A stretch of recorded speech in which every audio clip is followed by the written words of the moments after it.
It's 1377. The world is ravaged by plague, empires are crumbling, and in North Africa, a brilliant scholar is watching it all unfold. His name is Ibn Khaldun, and he's about to write something that will predict the collapse of every major civilization for the next 700 years. Including, potentially, ours. Ibn Khaldun wasn't just any scholar. He lived through the decline of multiple Islamic dynasties, witnessed the aftermath of the Mongol invasions, and survived the Black Death. And from this chaos, he identified a pattern so precise, so universal, that it became one of history's most accurate prediction models. In his masterwork, the Muqaddimah, Khaldun wrote something that should terrify every government today. When natural disasters strike a dynasty, or when there are many expenditures, the dynasty must increase its taxes. This is a sign of senility and the beginning of the end. But here's what's absolutely mind-blowing: he didn't just say this would happen. He explained exactly why it creates a death spiral that no government can escape. Khaldun identified what we now call the taxation trap. It works like this. When a state faces crisis, whether it's war, natural disaster, or economic pressure, the immediate response is always the same: raise taxes. It seems logical, right? More revenue, more solutions.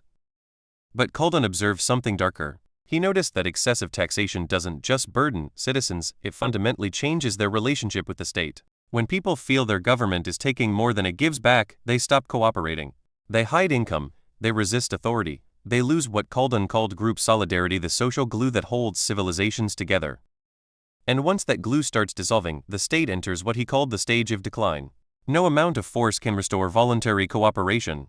The government becomes increasingly desperate, imposing even more taxes to compensate for the resistance, which creates even more resistance.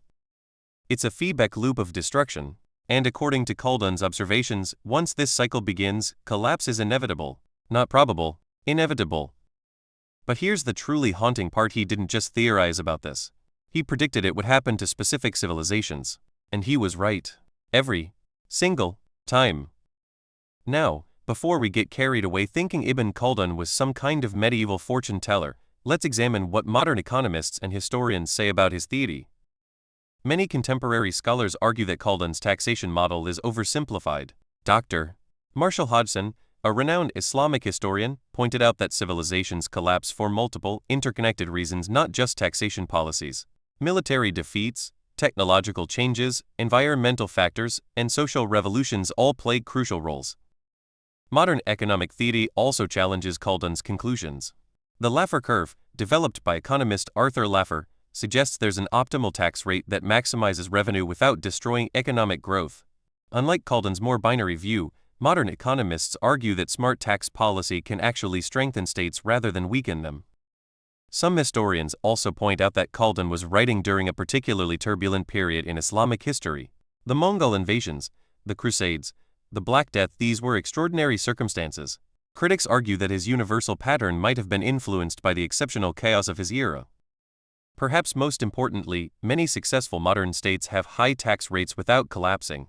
Scandinavian countries, for example, maintain some of the world's highest tax rates while enjoying remarkable stability and citizen satisfaction. This suggests that the relationship between taxation and state survival might be more nuanced than Khaldun believed. But here's where it gets really interesting. When we look closely at both Khaldun's theory and modern evidence, a more sophisticated pattern emerges. Khaldun wasn't wrong about taxation destroying states. He was wrong about taxation alone destroying states. The real killer, as both historical evidence and modern research confirm, is the combination of excessive taxation and poor governance. Look at his success stories, the civilizations that proved his theory correct. Rome in its final centuries wasn't just overtaxed, it was grotesquely mismanaged. Tax revenue disappeared into corruption, meaningless wars, and extravagant displays of power while infrastructure crumbled and citizens suffered. The French monarchy before 1789 wasn't just collecting heavy taxes, they were spending them on palace luxuries while common people starved. The taxation wasn't just excessive, it was obscenely unfair. The wealthy paid almost nothing while the poor carried the entire burden. What Khaldun actually discovered wasn't a taxation threshold. He discovered a trust threshold. When citizens believe their taxes are invested wisely in their collective welfare, they'll accept remarkably high rates. But when they perceive taxation as theft, as resources flowing from their struggles to someone else's benefit, that's when the death spiral begins. This explains why Scandinavian countries can maintain high taxes successfully. citizens see direct returns through healthcare, education, infrastructure, and social security. The tax burden feels like a collective investment, not individual exploitation. But it also explains why other high-tax systems have failed spectacularly. When taxation becomes a mechanism for wealth transfer to elites, when it funds projects that citizens don't value, when it's perceived as unfair or corrupt, that's when Khaldun's pattern activates. The genius of Ibn Khaldun wasn't predicting that all taxation leads to collapse. It was recognizing that taxation reveals the true relationship between a government and its people.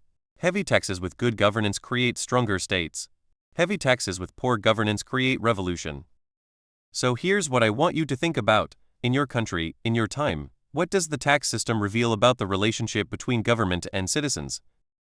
Are the taxes you pay an investment in a shared future, or do they feel like tribute to distant powers?